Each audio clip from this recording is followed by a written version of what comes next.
Give it, yes. ಅದು Wednesday ಹಾಕಿ madam ಅದು pregnant.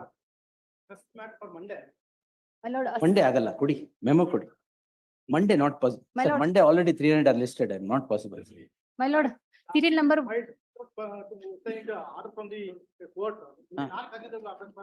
Against the principal of the college. Charge sheet ಆಗಿದೆಯಾ? I will not put the clock back now. my lord, Yes. serial number 104, my lord. You want to withdraw? I'm going to withdraw the petition. ತಗೊಂಬಿಡಿ. So please.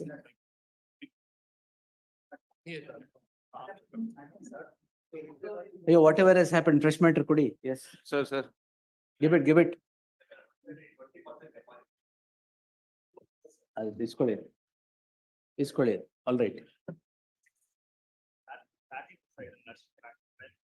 6ನೇ ತಾರೀಕು 4ನೇ ತಾರೀಕಿಗೆ ತಗೊಳ್ಳಿ. ಆಯ್ತು. ಅದು GM ಗೆ ಹೋಗ್ಬೇಕು ಪಕ್ಕದ ಕೋರ್ಟ್. ರೌಡಿ ಶೀಟ್ ಅಂದ್ರೆ GM. You should go to the next court, sir. FIR ಆಗಿದೆ ಕೊಡಿ. Yes. Fresh matter. Pending. Give it. Yes. We'll see. Give it. Yes.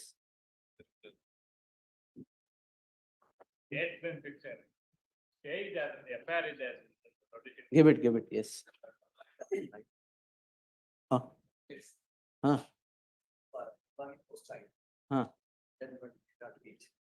We'll see which year. 20? All right, give it, we'll see.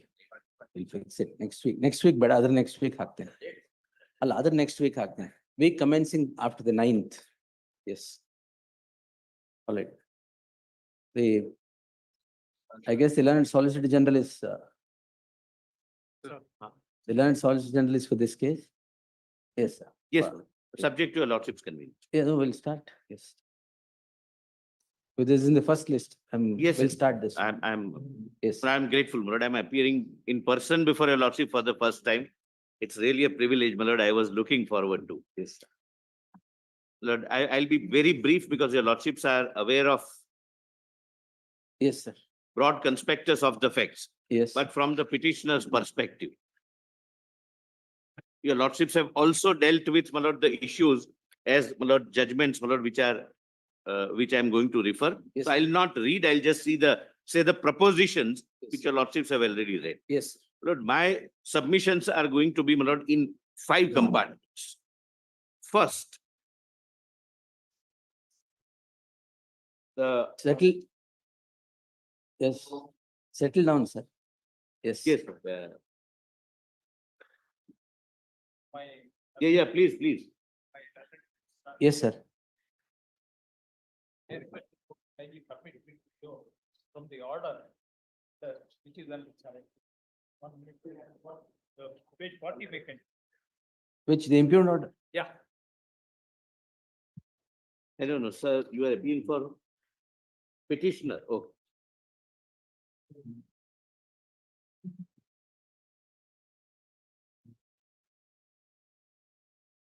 Page 41 starts. Kindly come to page 42. Yes.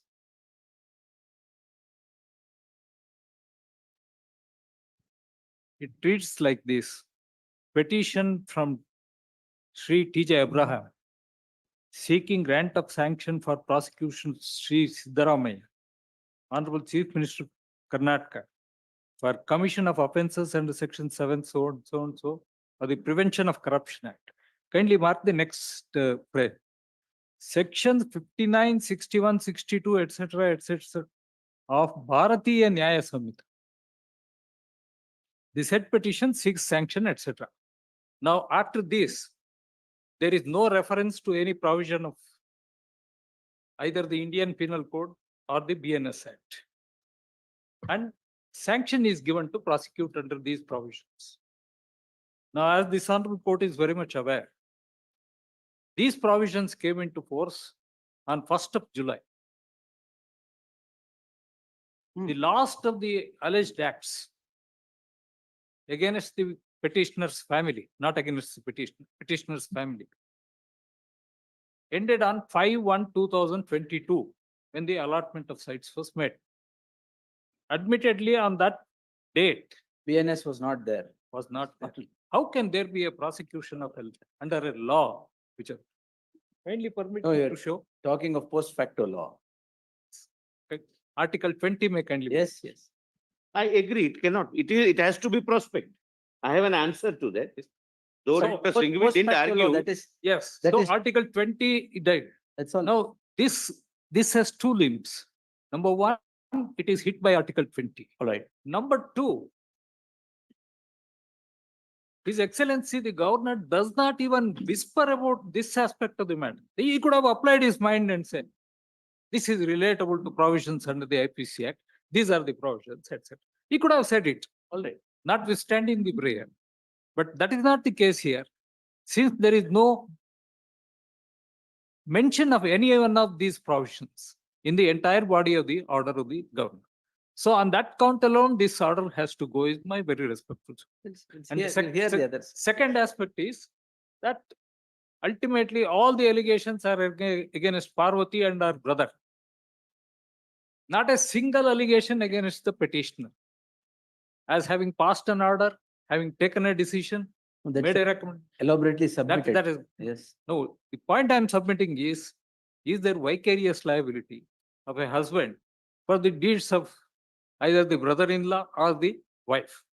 That's a short question. No, that stage of drawing in vicarious liability on investigation or on No, something no, else has government not should yet be arrived. satisfied We'll- that Not the husband way- is liable for all the acts of his wife or her brother. we'll If see. he is satisfied, yes, sanction can be given. not the scheme of the architecture of. the Pious, bench. pious obligation is well understood. But there is no Obligations, such, highest obligations are well understood. Pious Not- obligations, yes. Yes, sir. but husband's obligation for the crimes of a lady. That means we'll hear this also. So one of the pious obligation on the lighter side Yes, is not to shift a criminal liability on the wife. to take on himself. Yeah, yes, that is one of the pious, that is on the lighter side. Yes, yes. sir. Yes. Lord, my submissions are, my lord, in six compartments. Yes, sir. Lord, first, Lord, the arguments are advanced about the scope of the governor's power under section 17A, Yes. relying upon the parameters prescribed under section 19. Yes, sir. Lord, I would wish to assist your lordships on the question that section 17A stage Yes. and application of mine. Well, I'll take your lordships through, my lord. I'm just giving Yes. outline of what I'm respectfully assisting your lordship with. Yes. What are the differences between the provisions of 17A and 19, and resultantly, what will be the parameters of governor's jurisdiction, governor's power, or governor's duty, whatever we may call it, while exercising powers under 17A or 19. Second, my respectful submission is that the parameters of the governor's jurisdiction under 17A would be akin to what is described by the Honorable Supreme Court in Lalita Kumari's case, that he has to see a prima facie case whether the facts emerges a cognizable offense or not. If the facts reflects commission of a cognizable offense, he is not a judge. He is not supposed to sit in appeal and decide whether offense is committed, not committed. He has to say that yes, as alleged, there is a cognizable offense, and he has to discharge his function under 17A. Third, the decision of the governor, because of two reasons, by the virtue of the office he holds, and he deals with other constitutional functionaries generally, and considering the very nature and scope of section 17A, is such that his reasons, which are recorded in the order of approving 17A investigation, need not be elaborate. It must reflect application of mind nonetheless, because any elaborate reasonings will have a tendency of prejudicing the potential accused during the investigation as well as during the trial. But I must show, it's the duty of my lord the governor to show that there is an application of mind, and thereafter the reasons are recorded, and the reasons can be found from the file also. The next submission, my lord, which I am making, my lord, my learned friend's argument was that in case of one complainant, the governor issued notice. In two cases, the honorable governor did not issue notice. My lord, my respectful submission in law, and which I will substantiate by, my lord, the provisions as well as the legal interpretations given by the courts, Yes. that at the stage of 17A, there is no requirement of any principles of natural justice. Yes. He may have chosen to issue notice in one case, but non-issuance of notice, even in that one case, would not have created any prejudice to anyone, because in law, there is no contemplation of hearing. And I will elaborate, my lord, At the to- stage of 17. at the stage of 17A. Because Supreme Court has went to the extent of saying, even at the stage of 19, hearing is not required. Yes. Yes, because 19 is post-investigation. Yes. Lord, next contention I would, my lord, assist your lordship with is why the governor was required to act in his own discretion and not, my lord, as per the aid and advice as, my lord, contended by the petitioner. Aid and advice of the Council of Ministers under Article 163 of the Constitution will have no application when the Honorable Chief Minister is facing an allegation. I'm saying only allegation. Yes. It is yet to be decided. And the governor is called upon to decide 17A. My lord, the submission, my lord, which my learned senior, my lord, just now made, Yes. Professor Ravi Kumar Verma, my lord, a very eminent counsel, my lord. I have had an occasion to oppose him in one of the reservation matters before the Constitution bench. My lord, the submission is that mention of BNS vitiates the decision of the governor. My lord, that submission is required to be, my lord, only pointed out to be rejected for the simple reason that suppose IPC offenses are also mentioned. The governor will not go under 17A which offenses are made out. Governor will only say that yes, prima facie, criminal offenses are made out, and it will be for the investigating officer to decide under what provisions charge sheet, if any, is to be filed. Because the investigation may result into filing of the charge sheet, it might result into filing of a closure report, but in the event of filing of a charge sheet, the investigating officer will take his own independent decision based on the material of the record that these are the provisions which are attracted, which, Lord, in a given case Little of earlier also procedure. It is not yet referred even for investigation. So while referring, these crimes may be noted, may not be noted. correct, my lord. That's all. And even if it is noted, IO will not be bound by them. Maybe the governor has missed 2-3 sections, hypothetically. The IO can still say that the honorable governor did not have full facts. The honorable governor was relying upon only a written complaint. Now I have investigated, I have documentary evidence, I have oral evidence, I have other evidence, and now I feel that 3 other sections are also required to be added. Then he would add it.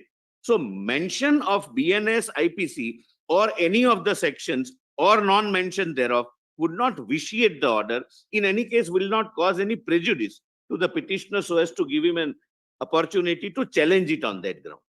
And last, my lord, which again, my lord, my learned senior friend, my lord, mentioned that the criminal liability of the husband, of the wife, cannot be attributed to the husband. Dr. Singhvi also made a submission that I have not made any recommendation. If that is so, then fine, then 17A is not required. The complainant can straightaway proceed with the criminal complaints. Then 17A goes, my lord, their problem is solved. They should withdraw the petition that I have not done anything in my official capacity. I have not recommended anything. I am not involved. Maybe my wife was beneficiary. All right, then 17A is not required. Then what are we arguing for? Why are we troubling your lordship with? By showing justification for validity of 17A order. Lord, it's a self-defeating, suicidal argument, in my respectful submission. Now, my lords, I'll My lord, I have prepared a summary of my submissions, my lord. Yes, sir. And so far as governor's application of mind is concerned, my lord, I have gone through the file. I will share the file with your lordships, Yes. and without making it a precedent, I will Yes. share with the other side also. Yes. Though, my lord, in law, my submission Okay. is that the potential accused cannot have an access to Yes. that file, but we don't wish, my lord, anything to play hide and seek. My lord, I'll show it to the petitioner also that this is the application of mine. And based upon the considerations which are reflected from the file, the governor has reached the conclusion that this is a case for 17A and he has passed the order. My lord, these are my written submissions. I'll give it.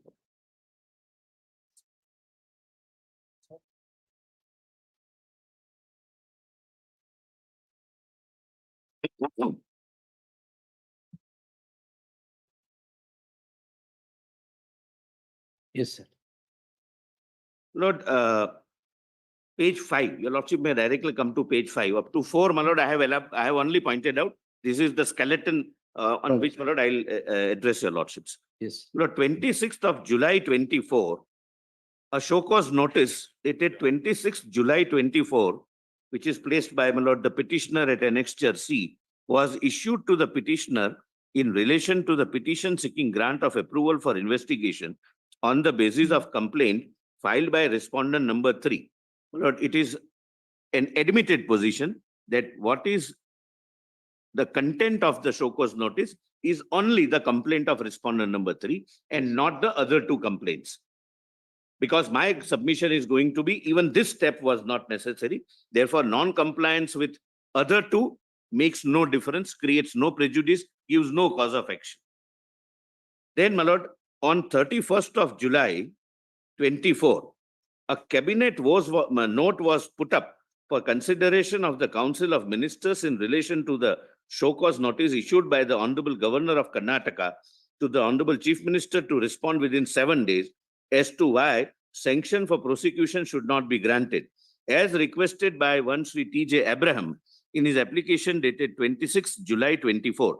The cabinet note in its introductory paragraph notes as under.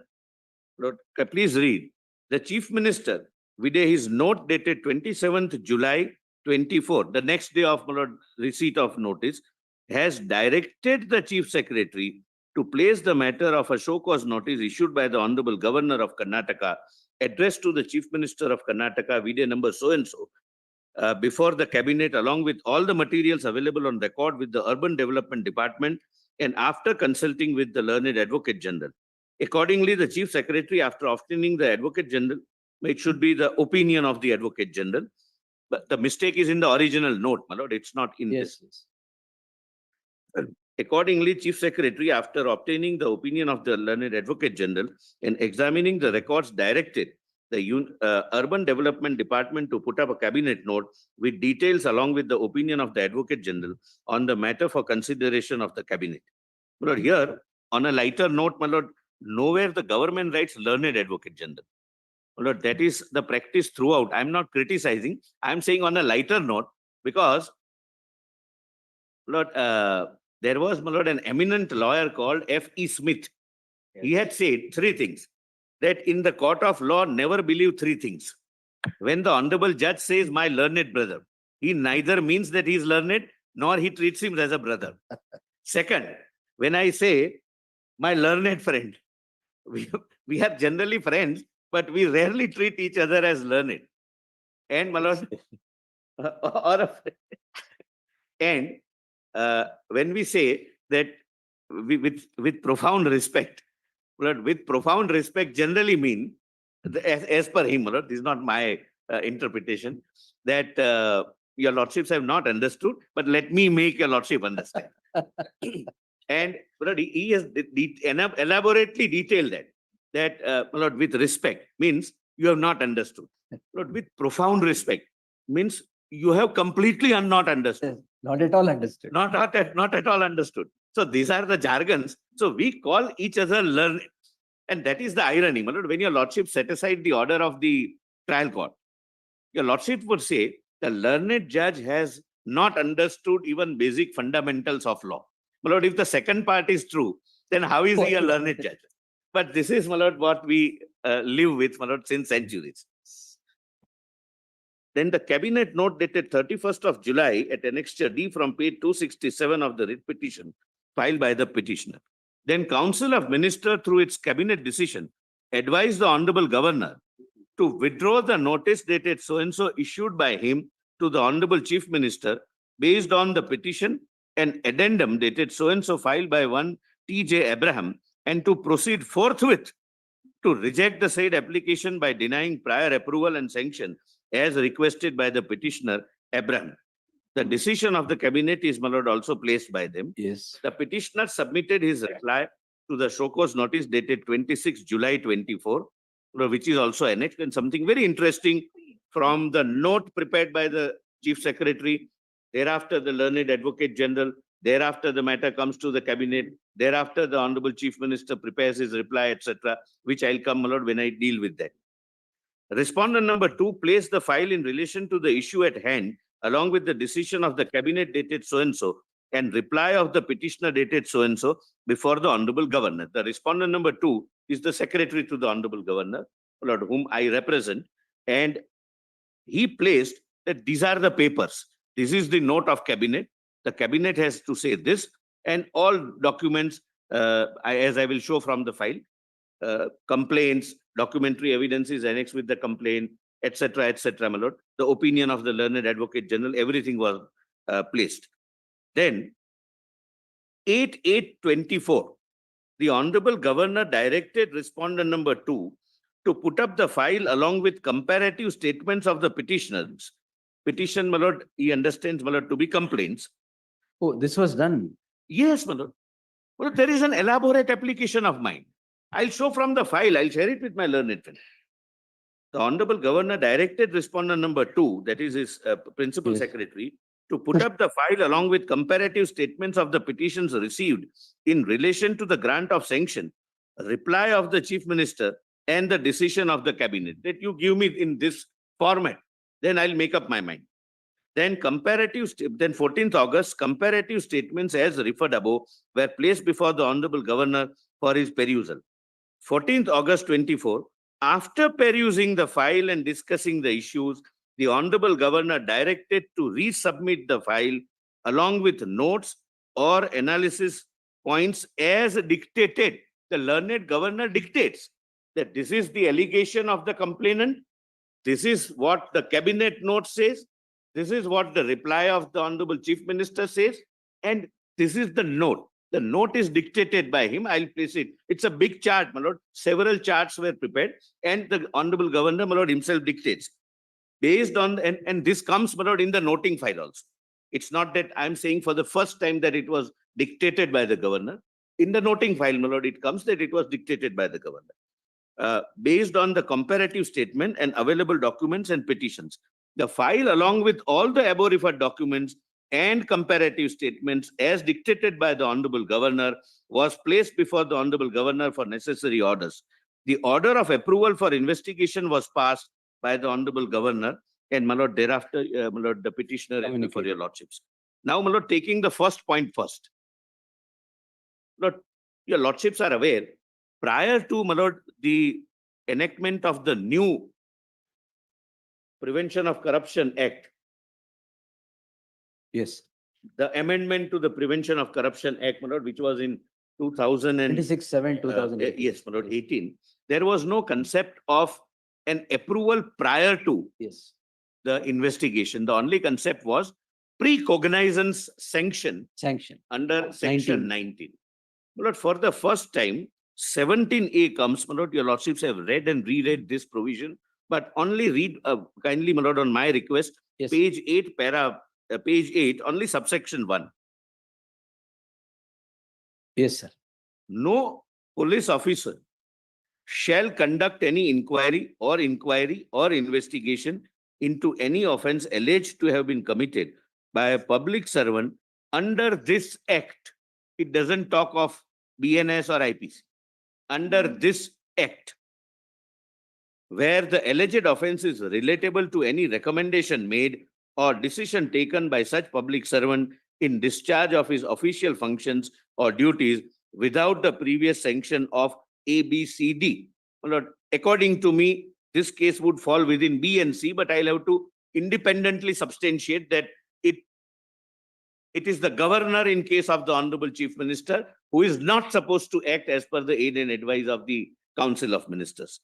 Now, my lord, so far as this is concerned, my lord, I have already pointed out that the scope is very, very limited.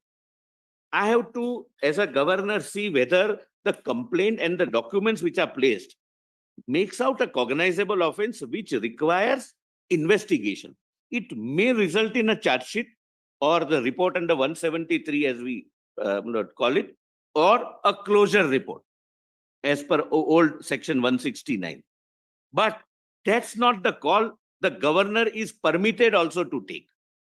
The governor cannot say that I have examined and cognizable offense is made out. It's of a serious nature.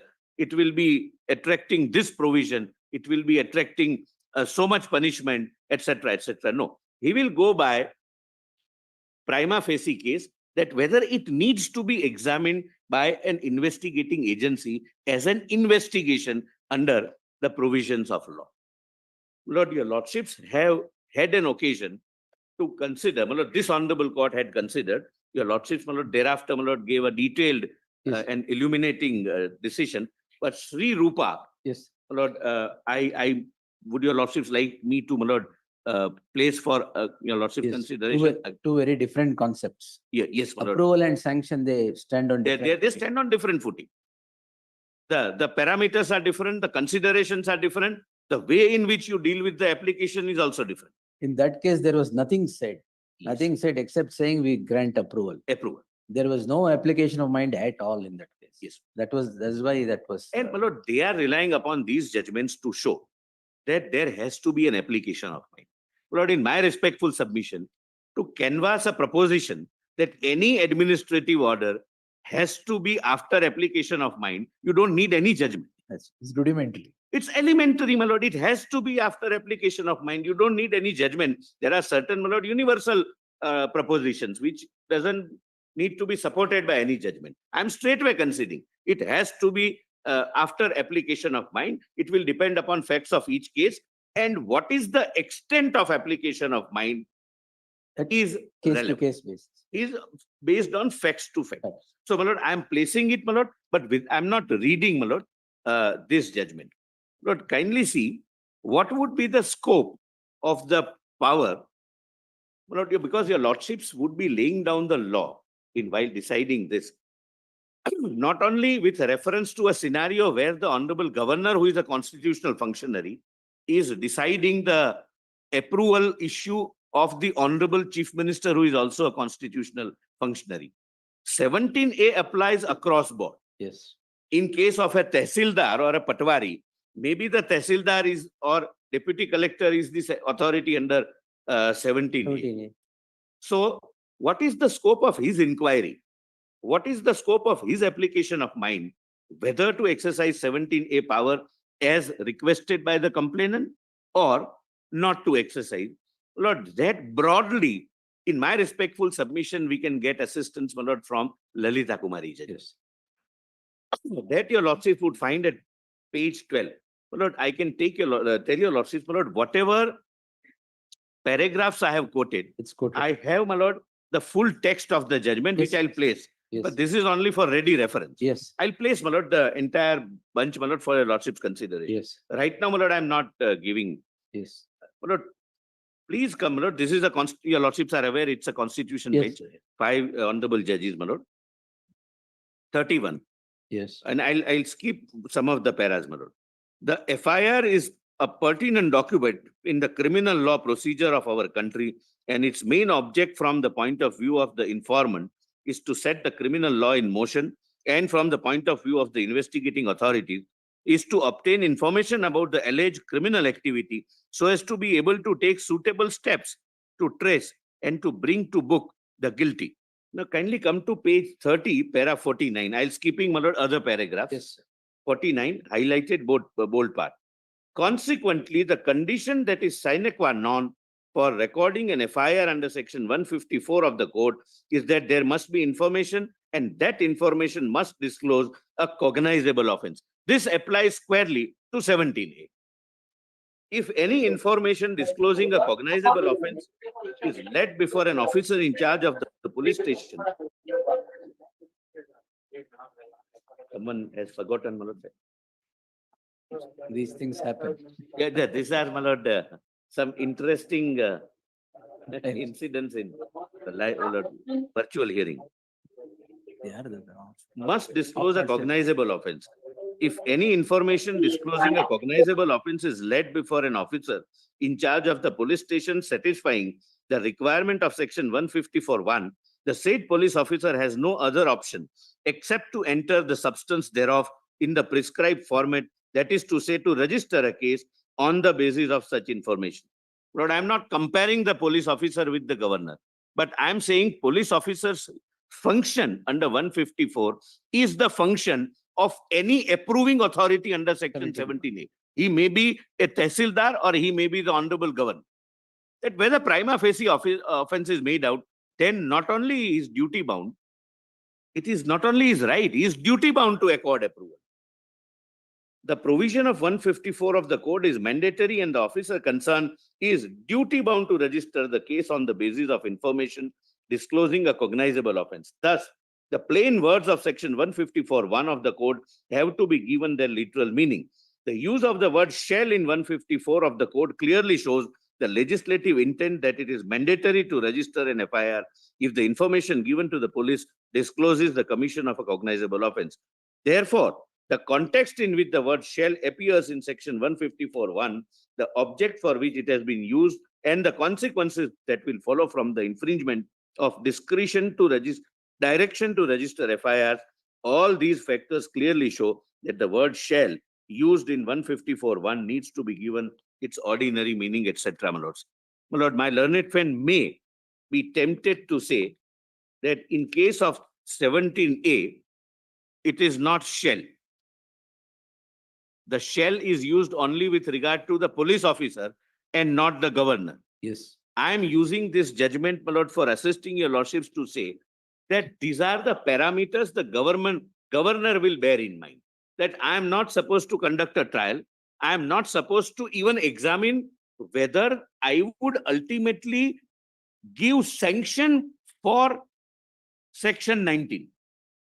No, it is at stage of 17. 17. So it's one. Because section 19, he would be having the material filed by the police and his parameters would be again different. The threshold would be high. This is only prima facie. This is only prima facie. If there is a cognizable offense made out, he has to give approval, whether he is governor or a tehsildar. Yes.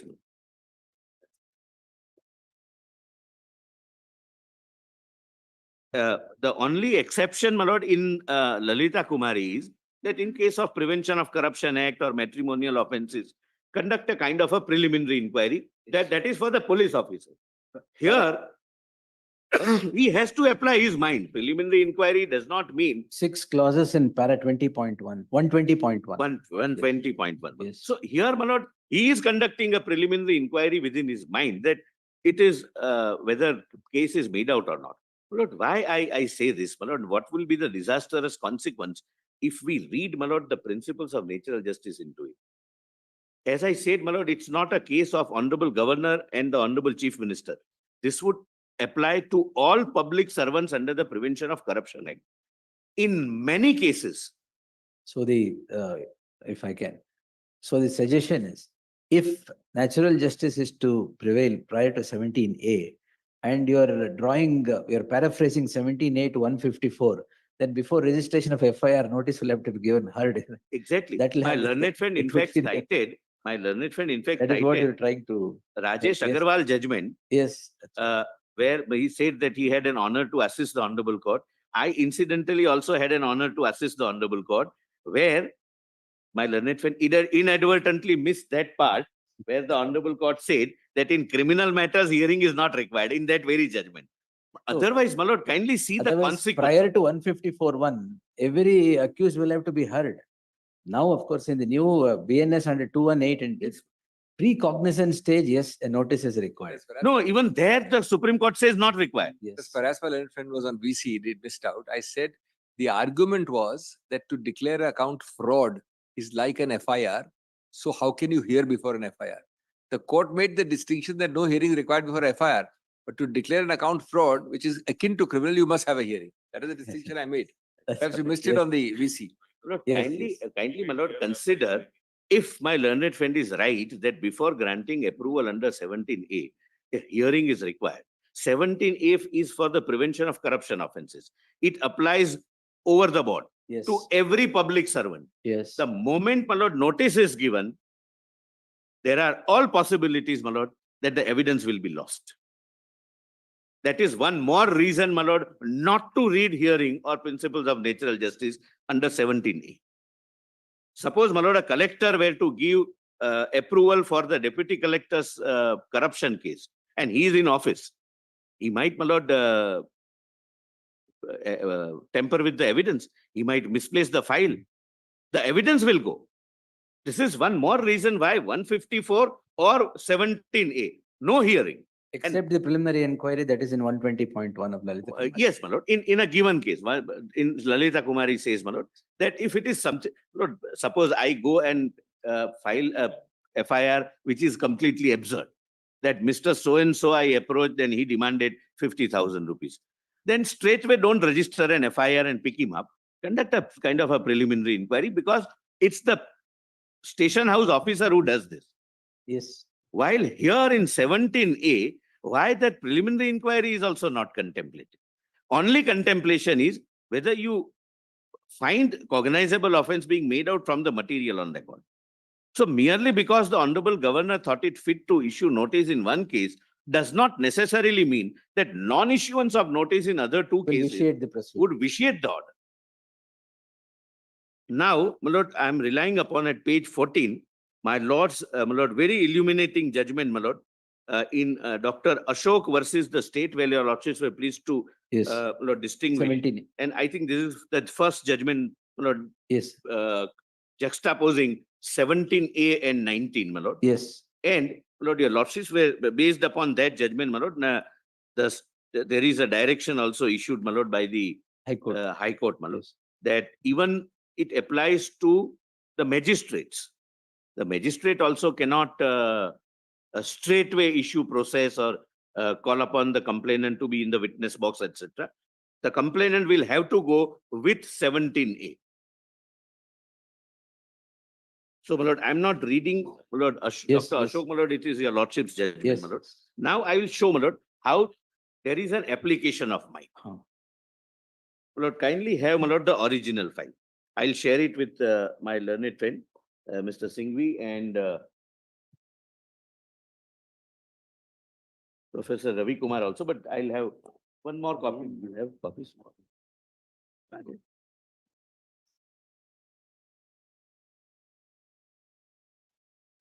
And the learned advocate general also, my lord, by virtue of his office, though he Good is evening. not concerned with the Give- give list between, my lord, the honorable governor and honorable chief minister, but I understand his position, my lord.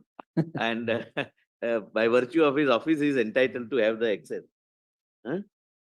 He is rightly sitting on our side, my lord. My lord, government is always on the left. Some, my lord, honorable in High Court, honorable judge asked me, in Gujarat also, my lord, the government sits on the left. That Yes. why does the government sits on the left? I said, we always sit on the right side of law. Yes, sir. I'll share the This- original This is file. the Which entire are, file. this is original. Yes, that's. Lord, I have shared the original file with your lordships. Yes, sir. And obviously, my lord, I'm getting, giving Xerox to my learned friends. And I can assure your lordships, I'll lordships, hold this with me. certainly, my lord, your lordships can, Yes. only, my lord, ensure that it doesn't go No, no, out. That's, And I would request my learned friends also that that can remain only with them and their clients. It may not travel beyond. Nothing is secret, confidential, or anything which needs to be hidden, but there is some sanctity attached to the governor's Office, to the office. office. And I'm, my lord, at the cost of repetition, maintaining that this is without making it a precedent. Yes. Just to show that there is nothing to hide, A, and two, there is always, there is an application of mind, according to me, more than what was required. My lord, your lordships are not supposed to go through the entire bulk. Please see, my lord, the first part, which is, my lord, the noting section. Noting section. This is the noting section. You have the, give it to the next page. Yes. My lord, this is the note, page 1. Your lordship would find it is continuously paginated Yes. and paragraphed through till the decision is taken. Yes. My lord, this is the note placed by the, my lord, principal secretary to the governor for consideration of the governor. I'll not read it, my lord. It merely reproduces para 1. Kindly peruse the petition submitted by Sri T.J. Abraham, dated so-and-so, placed in the file. Then, my lord, what is the content he mentions? And eventually, my lord, he writes, please peruse papers. He requests the Honorable Governor. The complaint and addendum submitted by Sri T.J. Abraham may be perused in file. He has requested sanction of prosecution against the sitting Chief Minister under various provisions quoted so-and-so. With this fact, the file is submitted for further orders. Now, my lord, the Honorable Governor on page 3 and note number 8 makes this note. I have heard Sri T.J. Abraham in person and gone through the petition and supporting documents submitted by him. Prima facie, I am of the view that there might be irregularities and misuse of power. He doesn't reach a conclusion of criminal offense, but he took care to see that there is genuinely a person. It's not an anonymous kind of a, or a pseudonymous kind of a complaint. Because the complainant himself has appeared. It has appeared, Yeah. he was heard, he shown the documents, etc. Hence, issue show cause notice to Sri so-and-so, calling explanation within 7 days. Thereafter, my lord, kindly come to page 5. Lord, it further goes on. As per the order of the Honorable Governor, draft copy of the later, my lord, that is draft copy of the show cause notice, my lord. Then Yes. the show cause notice goes. Yes. Please come to page 7. Lord, again, the special secretary to the governor writes, kindly peruse the letter dated 3rd August 24 received from Sri so-and-so and letter dated so-and-so received from the chief secretary to government placed in the file. The chief secretary has submitted the cabinet decision dated so-and-so along with the enclosures. The cabinet note is of 91 pages, but possibly the longest cabinet note in the history of this country after or even pre-independence. And something more interesting, I'll show to your lordships. Pages along with relevant copies of the judgments and legal opinion in reply to the show cause notice dated so-and-so issued by the Honorable Chief Minister. Further, so-and-so has submitted his reply to the show cause notice dated so-and-so along with legal opinion and relevant records, which runs through 60 plus odd pages. The state cabinet, for the facts and reasons mentioned in the cabinet decision, has strongly advised the Honorable Governor, not just an advice, it's a strong advice to the Governor to withdraw the notice dated so-and-so issued to the Honorable Chief Minister based on the petition and addendum dated so-and-so filed by one T.J. Abraham, and to proceed forthwith to reject the said application by denying prior approval. The Honorable Chief Minister in his reply has requested to peruse his reply as well as the advice rendered by the cabinet with its resolution dated so-and-so and to withdraw the notice issued to him and to deny prior approval and sanction sought by the petitioner by rejecting his application. With the above details and along with records submitted, the file is placed before the Honorable for kind perusal and orders. My lord, these are the documents submitted by Mr. Abraham as well as by the government. Then, my lord, at the foot is the note by the note by the Honorable Governor, put up along with comparative statements of petitions, Chief Minister's reply, and the cabinet decision. Put it in 3 different compartments, which your lordship would find. Your lordship need not read it, just, my lord, for the flavor of it. My lord, page 1236. No, I'm sorry, my lord, it is 1224, my lord. There are 3 or 4, my lord, A3 type chart prepared. Just, my lord, have by way of an example, 1224. Well, there is a chart, my lord, of this size. It would be Oh, easier yes, to yes, find, my lord. Yes, yes. 1, 2, 2, 4. Yes, There are 3 columns. Petition of Sri T.J. Abraham, yes, then specific rebuttal of allegations in the application for approval or sanction, and yes, factual metrics. yes, Lord, similarly, if your lordship goes through the other chart, and I'll come, my lord, show cabinet reply and CM's reply, yes, which is, my lord, the second chart at page 1208. Then comparative statement of all the 3 petitions. yes, This is where the governor comes to know that they are relating to the same transaction. yes, So I need not follow even an empty formality of issuing notices.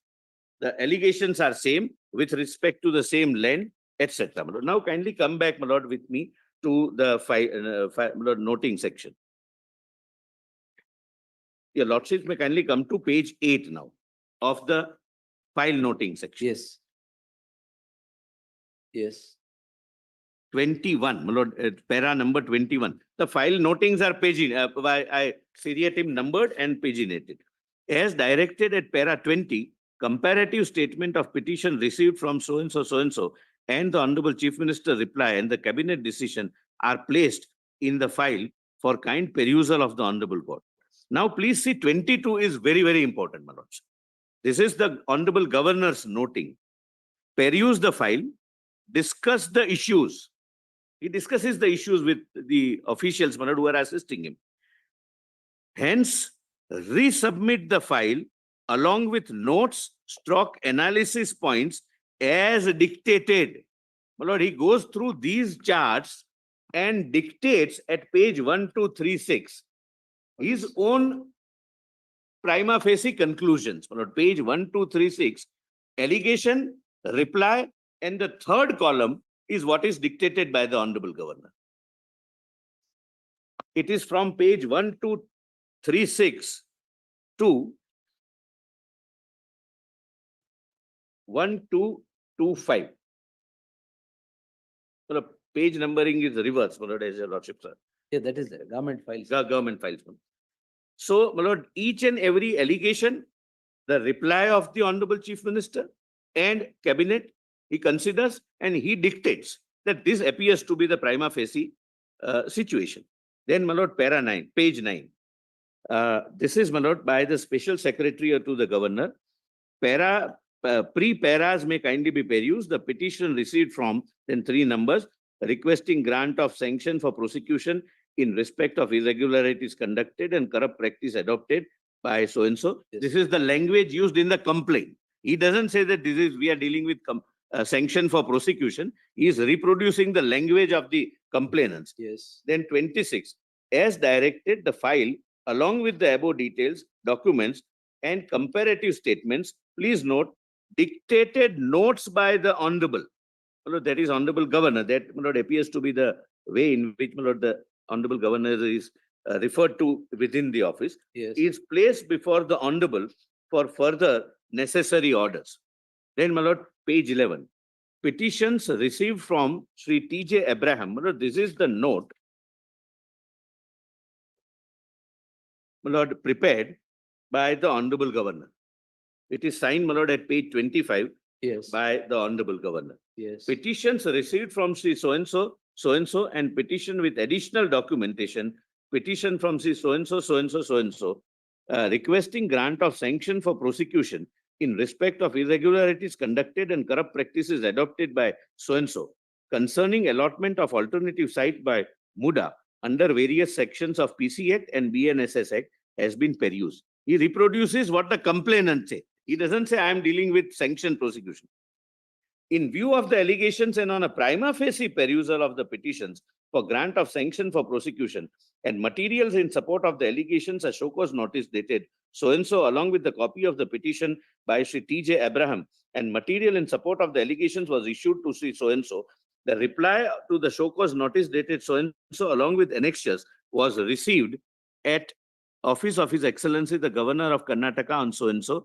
It appears from the material annexed to the reply, my lord. I need not read, my lord. It reproduces, my lord, the contents of various things, my lord. Yes. Please come to page 15 Yes. or, my lord, at page 16, That is 31.2. 31.2. The chief minister is the head of council of ministers. The council of ministers is normally required to act fairly and in a bona fide manner. However, the council of ministers is appointed on the recommendation of the chief minister. So please note here, this is the constitutional mandate under Article 164.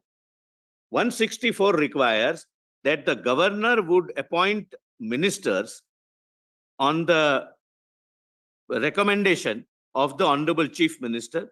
This is one of the factors which the governor considers whether to act on his own discretion or as per the aid and advice.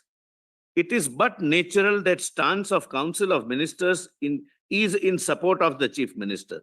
Hence, in such extraordinary circumstances, it is hard to ascertain that the Council of Ministers have acted fairly and in a bona fide manner.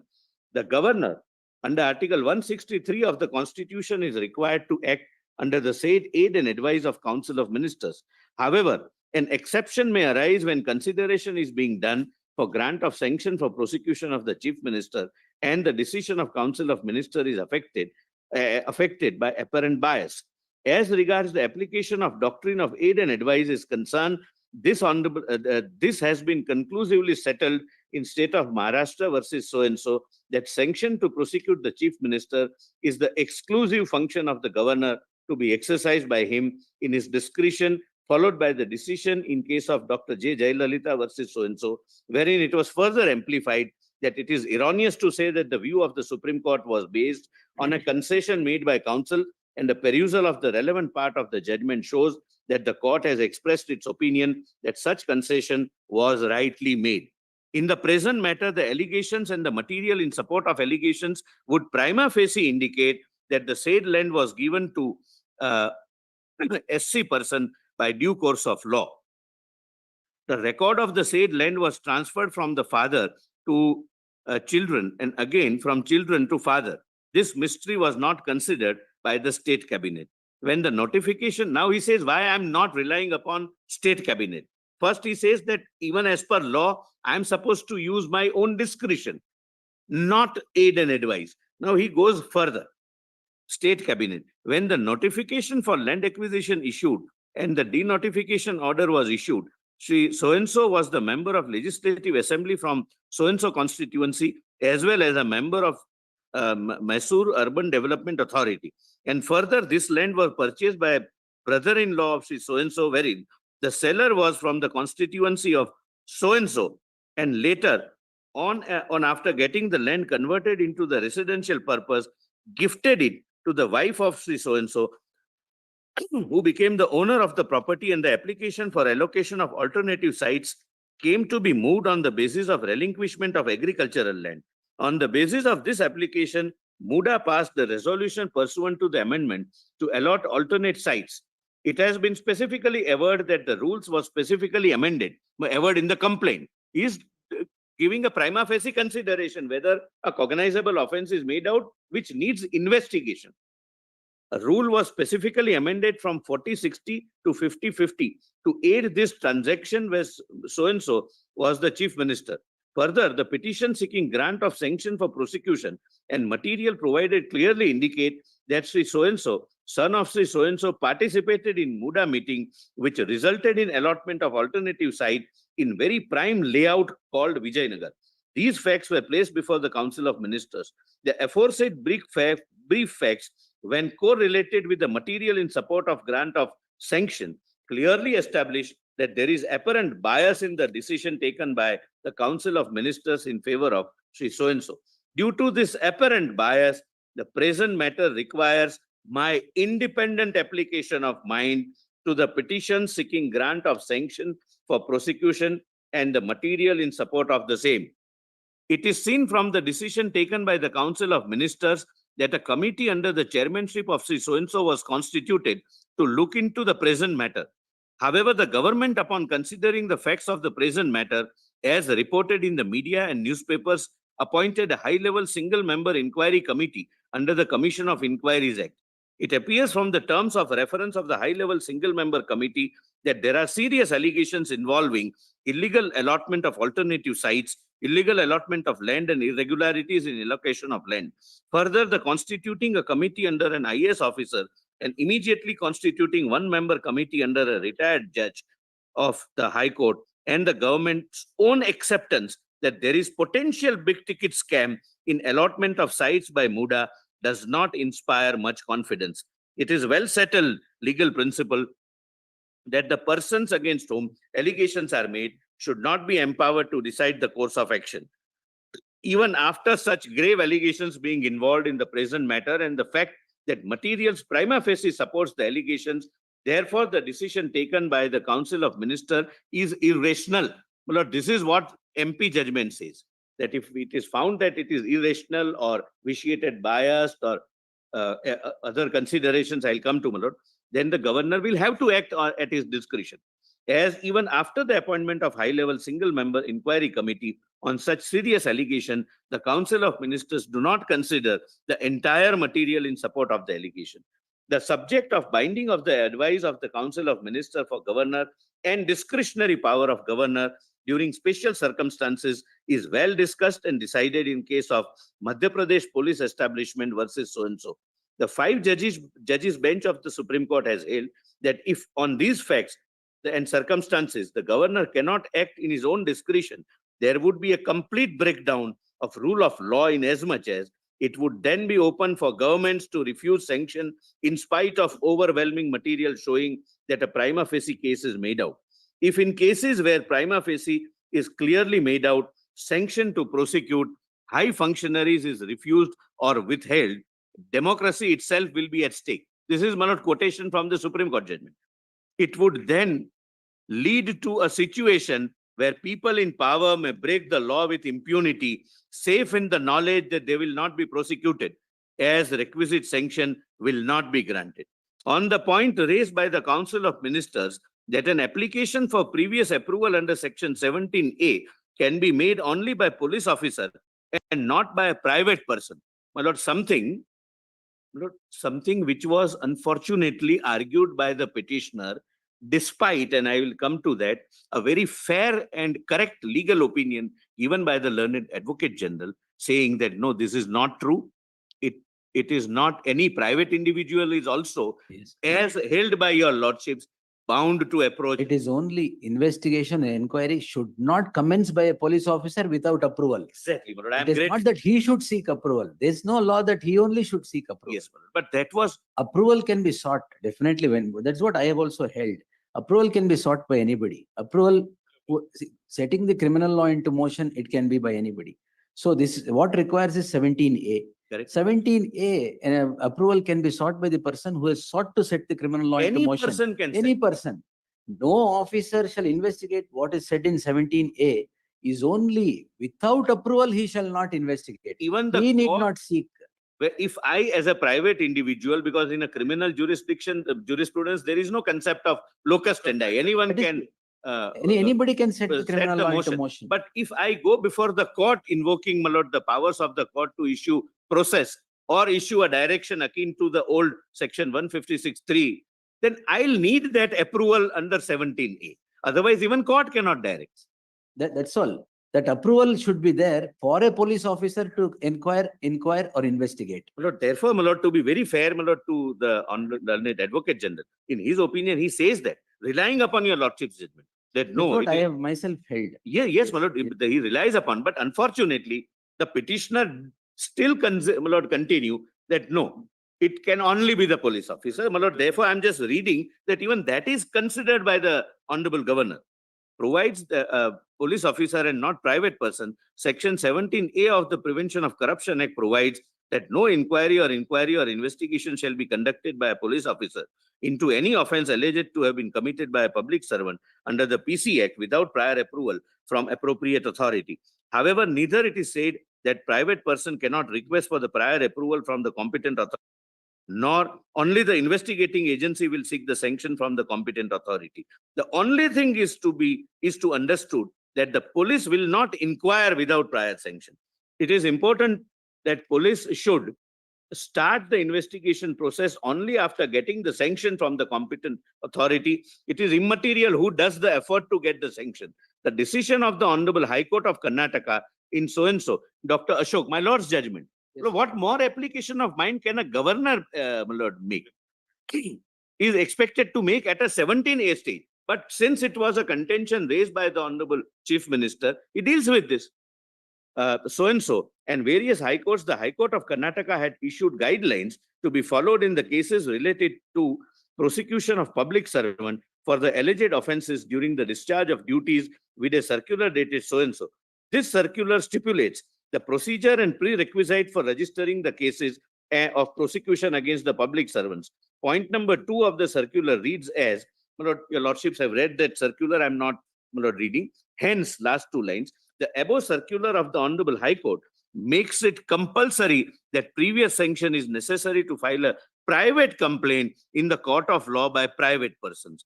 In view of the aforesaid, it emerges that the present situation amounts to peril of democratic principles and therefore requires independent application of mind and my subjective satisfaction and objective assessment of facts and materials provided. Since the sanction is sought against the Honorable Minister himself, Chief Minister himself, the surrounding circumstances of placing the show cause notice before the cabinet and the decision of the cabinet advising me to withdraw the notice would not inspire confidence to act on such advice of the cabinet. So why he is not following 163, my Lord, is also recorded by applying mind. Upon perusal of the petition along with the material in support of the allegations in the petition and subsequent reply of Sri so-and-so and the advice of the state cabinet, along with the legal opinion, it seems to me that there are 2 versions in relation to the same set of facts. It is very necessary that a neutral, objective, and non-partisan investigation should be conducted. I am prima facie satisfied that allegations and supporting materials disclose commission of the offences. Then, my Lord, at the end, he says 32. Hence, I hereby accord sanction against the Chief Minister under Section 17A of the Act, read with 218 of so-and-so for the commission of the alleged offences as mentioned in the petitions. My Lord, petition mentioned 2 things, 17A and 218. 218 is 197. 97. My Lord, which is not the stage here. Yes. So this will have to be confined to 17. 197 is pre-cognizance. So sanction. pre-cognizance after investigation. And, my Lord, thereafter, my Lord, the order is passed based upon, my Lord, this material, which is on, my Lord, page 1. Your Lordships were taken by my learned friend, Mr. Singhvi, to the order, my Lord. The order? Well, the impugn order. Impugn order, my Lord, but this is the impugn order, my Lord, thereafter, according sanction to.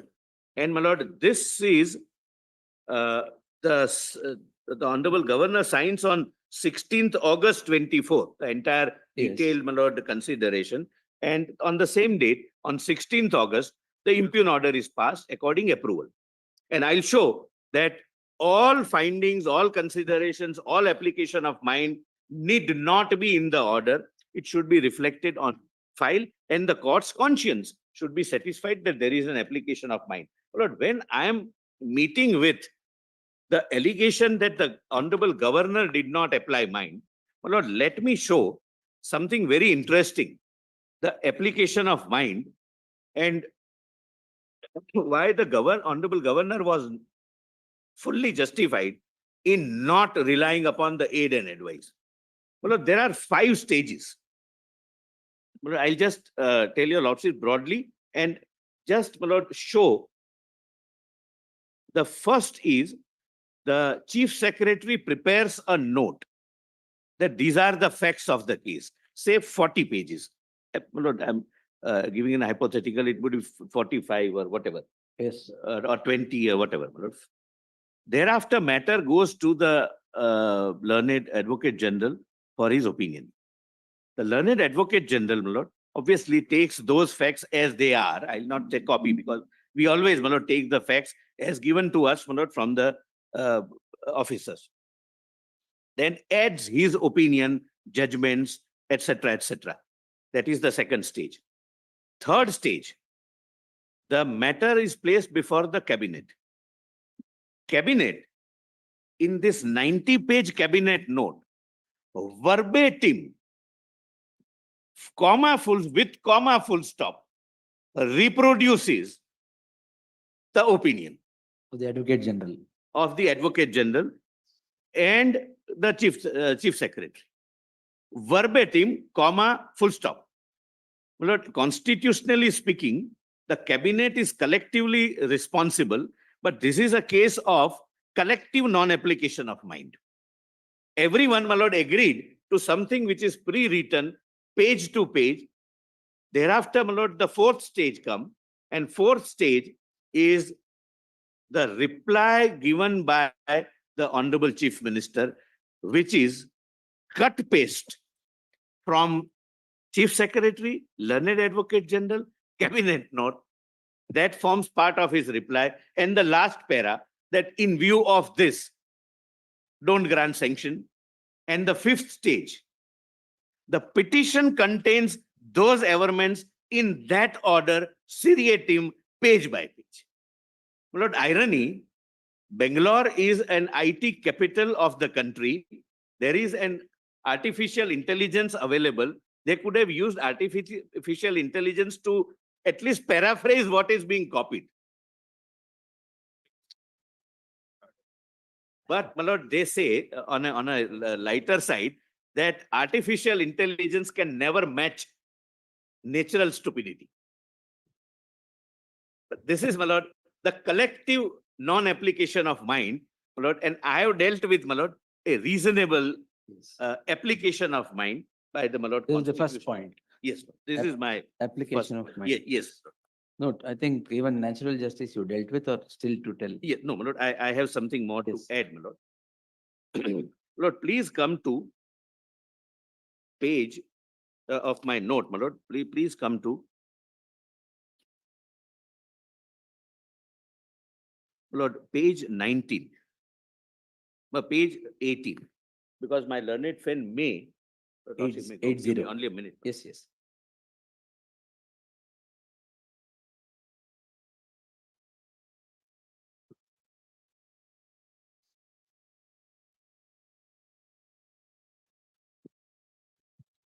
My lord, my learned friend may raise a ground, a potential submission which I may deal with right now.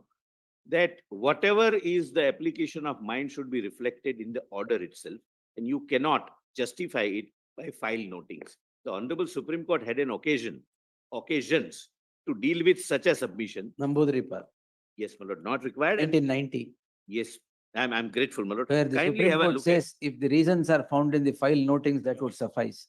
Enough. Because it was also a case of a chief minister. Yes, my lord. Kindly, my lord, have a look at, but just to give a flavor of the judgment, Have the page judgment? 18, my lords. Have the judgment? No, my lord, page 18 of my note, I have quoted the relevant part.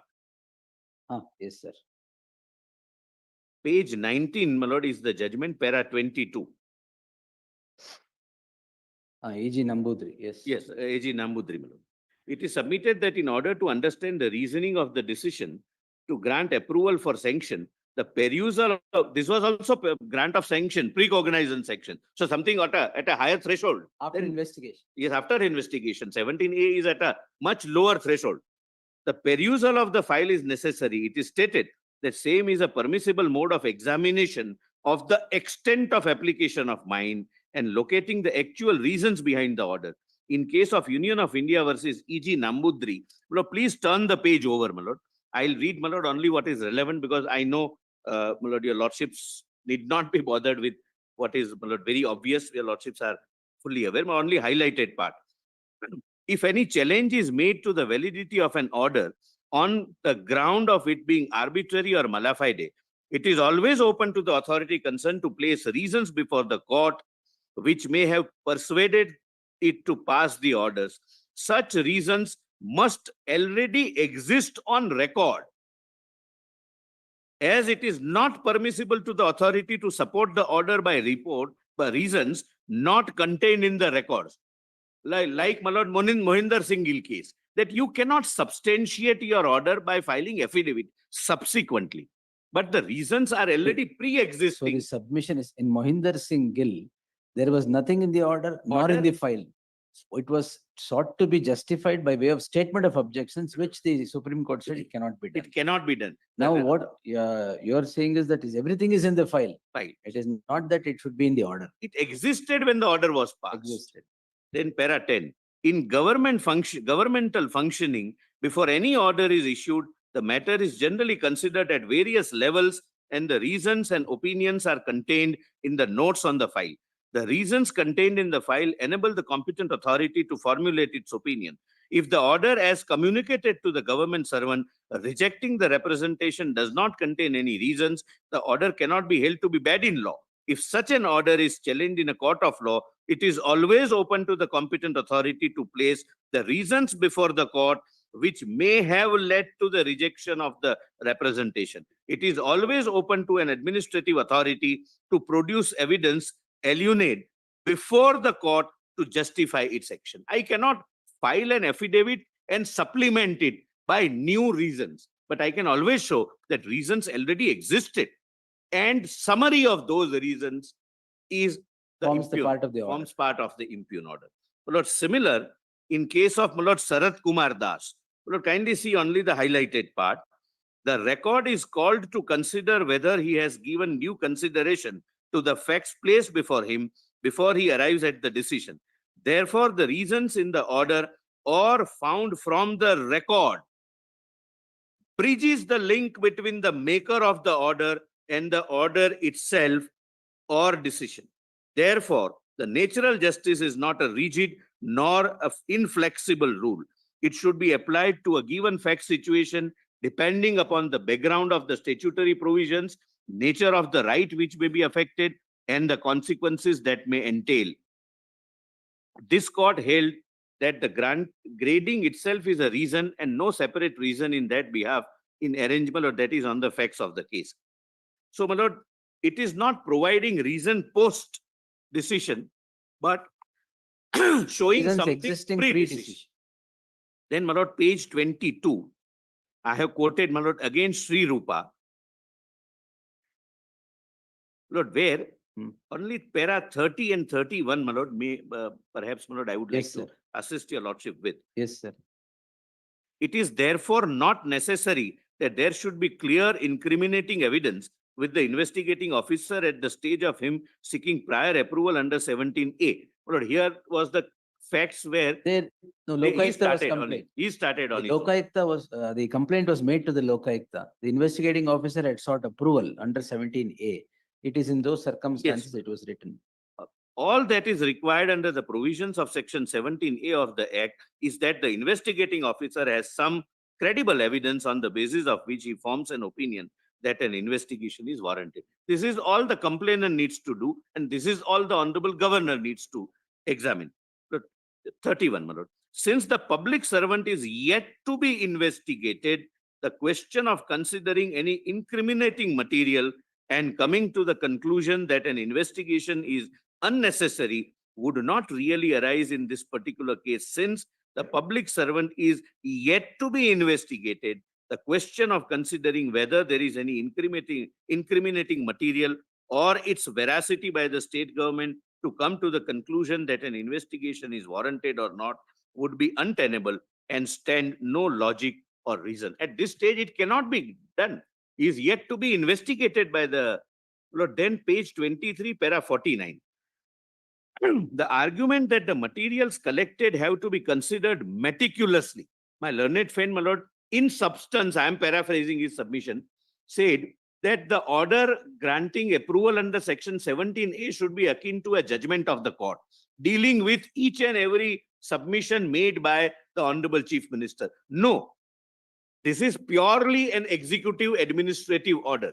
It need not contain para-wise para, contention-wise contention findings, because that would be counterproductive to the very intent of section 17A.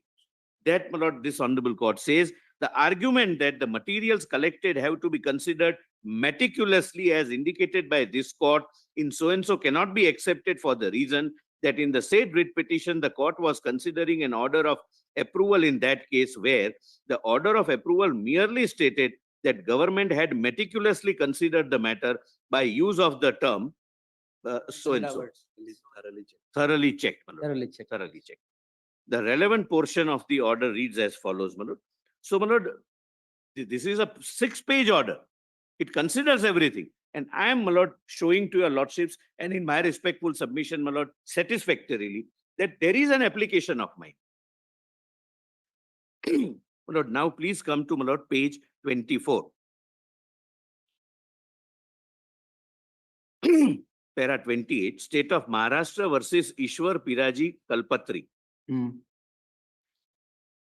My lord, what documents should be scrutinized at the stage of sanction? Sanction. This is 19, the sanction under 19, my lord, precognizance. Another reason as given by the High Court for quashing the sanction was that the order of sanction was signed by Additional Chief Secretary to the Government of Maharashtra, but there is nothing in this order to indicate as to whether the signatory or any other officer on his part was the one who had personally scrutinized the file and arrived at a subjective satisfaction that is a legal prerequisite. We do not find any warrant in law which requires a statement being made while according sanction that the officer signing the order had personally scrutinized the file and had arrived at the required satisfaction. They might say that the governor asked someone else to prepare the charts. He can do that, my lord. Any authority can do that. That this kind of clerical exercise of bifurcating in 3 different compartments, you give it to me so that I can easily make up my mind. Then, my lord, para 12. This prima facie shows that there has been an application of mine and that the material on record has been examined by the officers concerned before according sanction. In view of the aforesaid, there was absolutely no justification for the learned judge to observe that any such statement as indicated by him was required to be made in the order. The learned single judge made observations to the effect that the manner in which the sanction order has been passed would show that a rather cavalier treatment has been meted out in the present case. We do not see any justification for the court making such observations in the present case because the perusal of the order of sanction does not show any legal infirmity, etc., my lord. My lord, then on principles of natural justice, my lord, page 25, para 31. My lord, I need not read this. Celebrated judgment, Ramji. Yes, my lord. So I know, my lord, your lordship would be aware. I placed it for immediate reference. Your lordship may not have to try and find out, my lord. Therefore, I'm not reading it, my lord. Para Even- 13 of that judgment. Yes, my lord. Yeah, my lord, we have quoted Truly that. horse or And we have quoted 24, my lord. 24. Yes. Para 24. Ramji, yes, my lord, 13. I'm sorry, your Ah, lordship, sorry. I'm not, my lord, then, my lord, I'm coming to the next limb that in administrative action, there is no hearing required. I have already made my submission broadly that 17A is a stage where a very, very broad and prima facie view is to be taken. Whether it needs investigation, then you have all the remedies. Once the FIR is registered, you have the remedies and with which the approving authority, approval granting authority is not concerned. At times, it might happen that if an opportunity of hearing is read into the provision, the act, the object, intent and purpose of the act frustrates. The person might, my lord, destroy the evidence. And in any case, by the very nature of the power under 17A, which is purely executive and administrative in nature, Lord, no hearing is necessary. Lord, for that, my lord, I wish to, my lord, cite Subramaniam Swami, my lord, at page 27,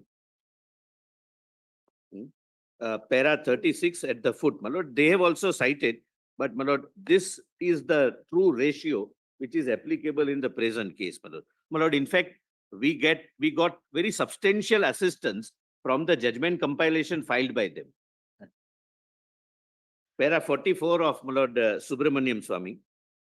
We may also observe that grant or refusal of sanction is not a quasi-judicial function and the person for whose prosecution the sanction is sought is not required to be heard by the competent authority before it takes a decision in the matter. This is for 19, 19. but much higher threshold. Because the court is taking cognizance. 17A was not there at all. Was not there at all, my lord, because it was introduced in 19, my lord. 2018. 18, my lord. Yes. Yes, I stand corrected. I am obliged. What is required to be seen by the competent authority is whether the facts placed before it, which in a given case may include the material collected by the complainant or the investigating agency prima facie disclose commission of an offense by a public servant. Well, this deals with the argument that principles of natural justice are attracted at 17A stage. If it does not attract, even at the stage of 19, which is a higher threshold, where the court is taking cognizance, and therefore you are now an accused. Here you are only a suspect at 17A stage. 19 makes you an accused. Even there, you are not supposed to be. It's purely executive function, administrative order. Similarly, my lord, judgment of Deepak Chaudhary, my lord, only para 5, the highlighted part, Yes, sir. we find force in the contention. The grant of sanction is only an administrative function. Though it is true that the accused may be saddled with the liability to be prosecuted in a court of law, what is material at that time is that the necessary facts collected during investigation constituting the offense have to be placed before the sanctioning authority, and it has to consider the material. Prima facie, the authority is required to reach the satisfaction that the relevant facts would constitute the offense, and then either grant or refuse to grant sanction. The grant of sanction, therefore, being administrative act, the need to provide an opportunity of hearing to the accused before according sanction does not arise. The High Court, therefore, was clearly in error in holding that the order of sanction is vitiated by violation of principles of natural justice. The second ground of departmental exoneration by the disciplinary authority is also not relevant. What is necessary and material is whether the facts collected during the investigation would constitute the offense for which the sanction had been sought for. My lord, similar is Ishwal Piraji Kalpatri, again, my lord, at para 15, page 29, para 15. In our opinion, there is a complete misreading of aforesaid provision by the High Court. In It fact, is- in Veeraswamy's judgment, all this discussed. Yes, your lordships are aware, I need not. 91, 3 SCC. I guess. Yes, my lord, that is K. Veeraswamy, which is Ah. cited at para 16, page 30. Lord, your lordships are absolutely right. Page 16, foot at the Yes, bottom, yes. K. Veeraswamy case, 91, 3. Because at every stage of the investigation inquiry that is made earlier, so we need not go on questioning the accused or Yes, elicit information. confronting him or etc. etc. It is only when the investigation starts that the investigating agency does it. The approving authority, in fact, should not do it, cannot do it, and is not expected to do it. My lord, other judgments are also, my lord, on the same line. Yes, sir.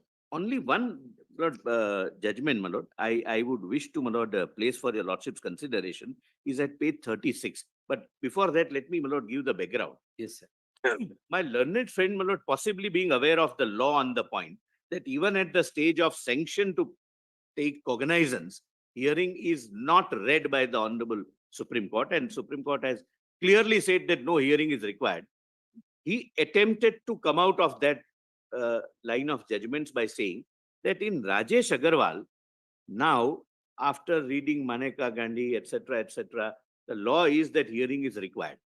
My lord, I had an occasion to assist the court in that judgment, my lord. My learned friend was opposing me. Where, my lord, the facts were, there is an RBI circular. RBI circular provides for various steps to be taken by the banks to find out Before you declare one as willful defaulter or a fraudulent. or a defaulter. fraudulent defaulter, because I may be in a genuine financial difficulty or I really had an intention to cheat.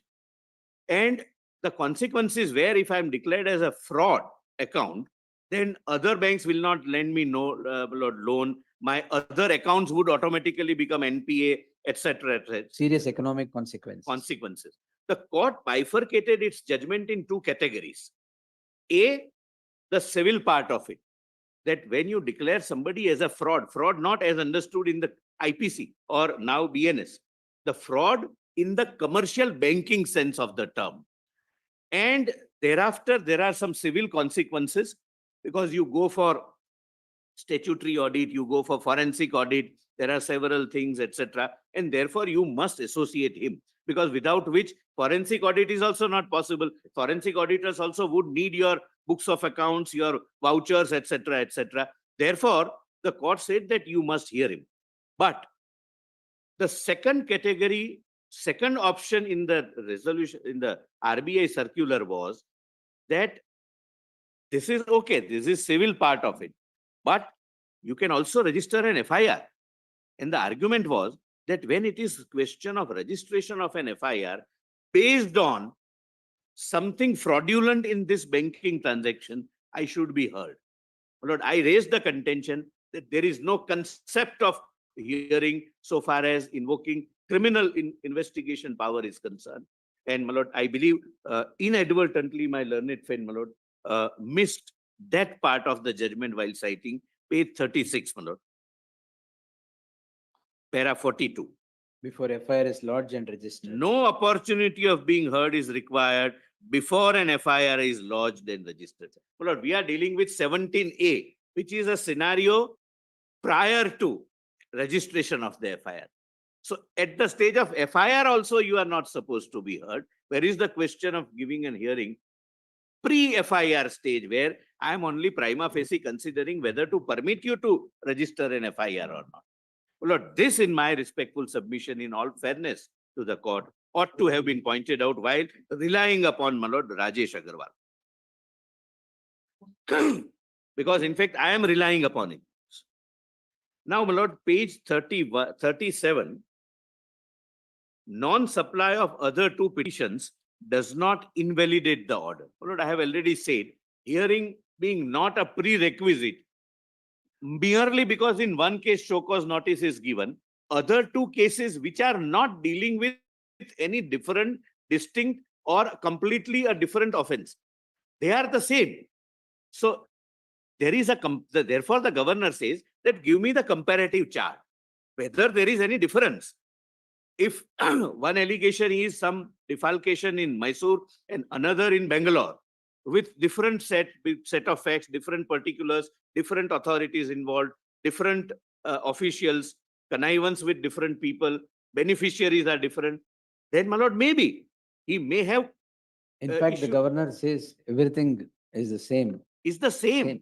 So you can't There is no take difference in facts. Yes, my lord, when the facts are same, then what is I'm posing a question to myself, prejudice cause. Whatever was against you was given to you, though was not required to be given to you. But nonetheless, in all fairness, the honorable governor gave it to you.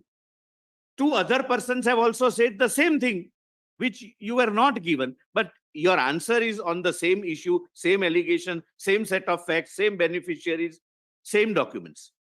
Therefore, my lord, So there is no Are prejudice. you going to Karnataka? I'm going to Prejudice. yes. No prejudice. Yes, my lord. I am page 13. I have my lord, I can't match your lordship's speed, my lords, and knowledge both, my lord. Your lordships are aware, my lord. 94-1074, where Supreme Court says prejudice should be first established. There it was established, is said, because inquiry officer's report, which was against him, was not given. Was not given. Pursuant to the 42nd Amendment, that was the interpretation made. That's Here, my lord, there that's is no prejudice cause. Even if, my lord, all three complaints were not given to him and no show cause notice and the order of approval would have been passed, it would have, my lord, withstood your lordship's judicial scrutiny. So, my lord, that is the judgment. Another is Haryana Financial Corporation, Kailas Chandra. And that is following Karnataka. Yes. My lord, then, my lord, I am on aid and advice at page 41. My lord, kindly read 164. Madam. Page 41.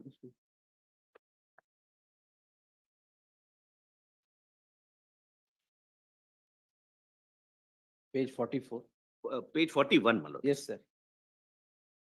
My lord, while my lord, the proposition is when the Honorable Chief Minister is a potential person to be investigated, the aid and advice of his counsel cannot be, in constitutionally speaking, taken, my lord. And the answer is 164, apart from the judgments. Other provisions as to ministers. The chief minister shall be appointed by the governor, and other ministers shall be appointed by the governor on the on the advice of the chief minister. So I, as a minister, owe my ministership to the Honorable Chief Minister. It's from Caesar's to Caesar's wife. This is one example where without any hesitation, one can reach a conclusion that in this case, the governor cannot even look at the cabinet note. Though he looks at it, examines it, records a finding that I should not rely upon it, both in law and on account of bias. And therefore, my lord, he chooses not to rely upon it. Please see, my lord, the judgment. My lord, before that, my lord, kindly see para 55 at the foot, my lord. It is further submitted that in accordance with Karnataka government transaction of business rules, specifically rule 20 and 28, it cannot be said that the petitioner did not have any influence over the meeting convened to decide whether sanction may be granted against the petitioner. A simple reading of Rule 20 and 28 of the rules would make it clear that the petitioner enjoyed an overarching influence on his cabinet colleagues. Rule 20 reads thus: cases specified in the first schedule to these rules shall be brought before the cabinet after submission to the minister in charge of the department. Cases other than those specified in the first schedule to these rules shall be brought before the cabinet by the direction of the chief minister. It goes to him, his file, whether the cabinet should aid and advise the governor will go to the chief minister first. Then two, the minister in charge of the department with the consent of the chief minister. He has an overarching power. That then, my lord, at the foot, the decision of the chief minister regarding requirement of approval of cabinet shall be final. He is the final authority, and it is not enough that he did not participate in the meeting of the cabinet, because the process requires his participation. It is he who decides to send it to the cabinet. Merely because he abstains from that particular meeting will not meet the ends of justice. This is without prejudice to my submission that irrespective of this, in case of an honorable chief minister, the governor is not supposed to act as per the aid and advice of the Council of Ministers. Then, my lord, 28 at the foot, Rule 28. The chief minister, or in his absence, any other cabinet minister nominated by him shall preside at the meeting of the cabinet. So merely because he was not present doesn't absolve him of a possible bias, because it is his own representative, someone nominated by him, who will be presiding over the cabinet. And the cabinet, my lord, and my lord, in his own reply, page 630, annexure F, says,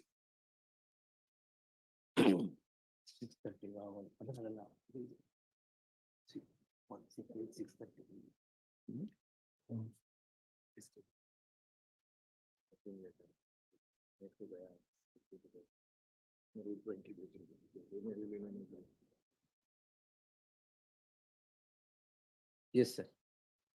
so please come to page 630, annexure F, Yes. para 3 at the foot, last two lines at the bottom. I have recused. I have recused myself from the meeting, and in terms of Rule 28 of transaction of business rule, nominated Dr. D.K. Shivkumar, Deputy Chief Minister, to chair the meeting. So his representative was chairing the meeting. And he nominated him, my lord. That is at page 269, my lords. Page 269, para 4. The Urban Development Secretary, my lord, writes this: para 4. Approval of the Yes, consent. but this is covering later to the cabinet. Yes. In background of the above as directed by the Honorable Chief Minister under Rule 20 of the rules, the matter has been placed before the cabinet for deliberation. Lord, your para 269, your lordship. Para 4 there. Para 4, my lord. Yes. The entire exercise, my lord, is involved. Now, my lords may kindly see, my lord, at the cost of repetition also, MP Special Police Establishment Act. My lord, para 16 refers to Cry Park judgment, my lord. Yes. All of us have, my lord, read Yes. and reread. Kindly come to page 44, para 17. On the basis of the ratio in this case, Mr. Sorabji rightly contends that bias is likely to operate in a subtle manner. Sometimes members may not even be aware of the extent to which their opinion gets influenced. In light of the then, my lord, kindly come to 62. My lord, I am reading Samser Singh para first and Yes. then come back to MP judgment, my lord, because my learned friend also read Samser Singh, which is pre-MP judgment, my lord. Yes. Para 154. We declare the law of this branch of our constitution to be that the president and governor, custodians of all executive and other powers under various articles shall, by virtue of these provisions, exercise their formal constitutional powers only upon and in accordance with the advice of their ministers, save in few well-known exceptional situations, without being dogmatic or exhaustive. These situations relate to A, the choice of Prime Minister or Chief Minister, restricted through this choice is by the paramount consideration that he should command a majority. B, the dismissal of the government which has lost its majority in the House but refuses to quit office. C, the dissolution of the House where an appeal to the country is necessitous. Although in this area, the head of the state should avoid getting involved in politics and must be advised by his Prime Minister, who will eventually take the responsibility of the step. Lord, the Honorable Supreme Court says this is not an exhaustive list. So this judgment will not come to the help. The judgment, real judgment is MP judgment. Again, my lord, which I have reproduced in this chronology. Yes. Please come to para 12. Para 8 first. The question for consideration is whether a governor can act in his discretion and against the aid and advice of Council of Ministers in a matter of grant of sanction for prosecution of ministers for offences under the Prevention of Corruption Act and or under the Penal Code. This is 190, this is Yes. 19 sanction. 19 seconds. Thus, as rightly pointed out by Mr. Sorabji, a 7-judge bench of this court has already held that the normal rule is that the governor acts on the aid and advice of the Council of Ministers and not independently or contrary to it. But there are exceptions under which the governor can act in his own discretion. Some of the exceptions are set out here in above. It is, however, clarified that the exceptions mentioned in the judgment are not exhaustive. This is by referring to Samsher Singh, my lord. Therefore, my lord, I choose that chronology. First MP, then Samsher Singh, then again MP. Some of the exceptions, it is, however, exhaustive. It is also recognized that the concept of the governor acting in his discretion or exercising independent judgment is not alien to the Constitution. It is recognized that there may be situations where by reason of peril to democracy or democratic principles, an action may be compelled which from its nature is not amenable to ministerial advice. Such a situation may be where bias is inherent and or manifest in the advice of Council of Ministers. The governor, my lord, in the present case records that the note, the cabinet note is biased. And that cannot be questioned, my lord, by the accused, my lord, in a writ petition. Then 19. Article 163 has been extracted above, undoubtedly in a matter of grant of sanction to prosecute. The governor is normally required to act on aid and advice of the Council of Ministers and not in his discretion. However, an exception may arise while considering grant of sanction to prosecute a chief minister or a minister where as a matter of propriety, the governor may have to act in his own discretion.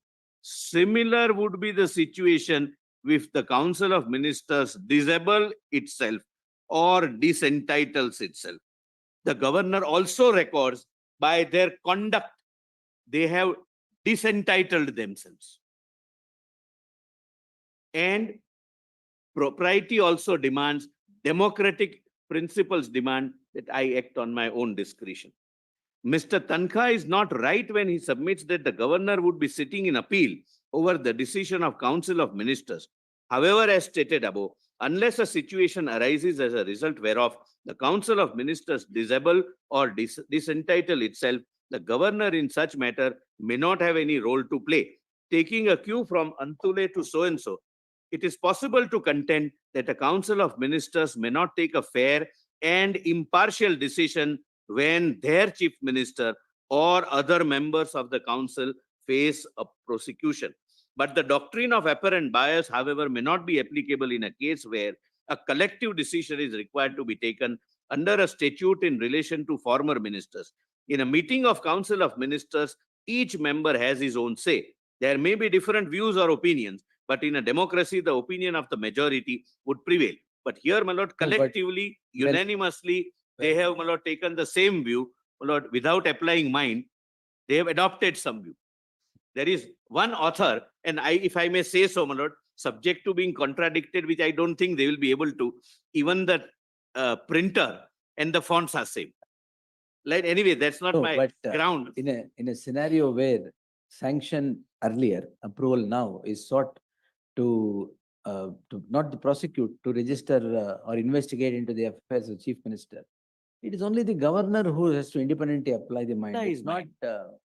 He cannot, my lord. no, even while considering sanction, Supreme Court has said that when it comes to the chief minister, it is the governor's independent application of mind that is necessary and not on the aid of the ministers. I am Correct. correct. That is what, there are 4 or 5 instances where the chief ministers were sought to be prosecuted and sanction was sought.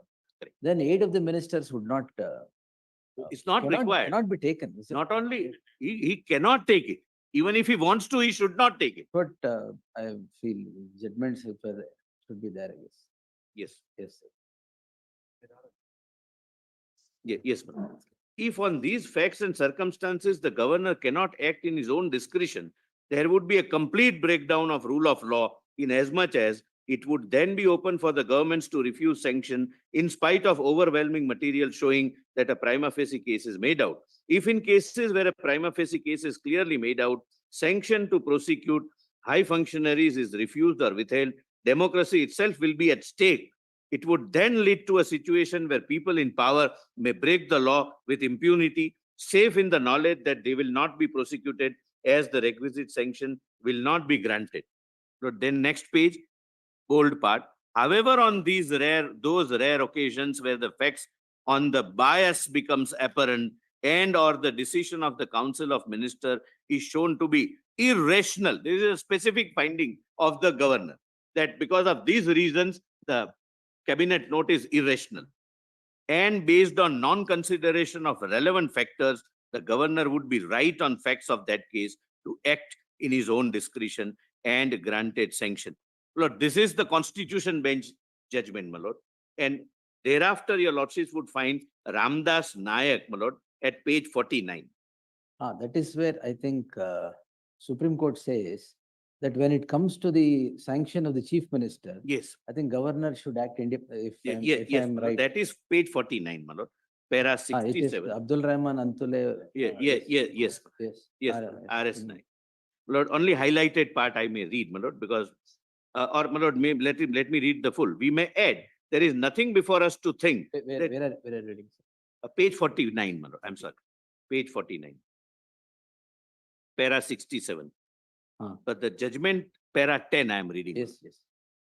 We may add, there is nothing before us to think that any such mistake occurred, nor is there any ground taken in the petition for grant of special leave that the learned judges proceeded on a mistaken view that the learned counsel had made a concession that there might arise circumstances under which the governor in granting sanction to prosecute a minister must act in his own discretion and not on the advice of Council of Ministers. The statement in the judgment that such a concession was made is conclusive and, if we may say so, the concession was rightly made. In the facts and circumstances of the present case, we have no doubt in our mind that when there is to be a prosecution of the chief minister, the governor would, while determining whether sanction for such prosecution should be granted or not under Section 6 of the Prevention of Corruption Act, as a matter of propriety, necessarily act in his own discretion and not on the advice of the Council of Ministers. Yes, Lordship, sir, my lord, I'm grateful. Now, my lord,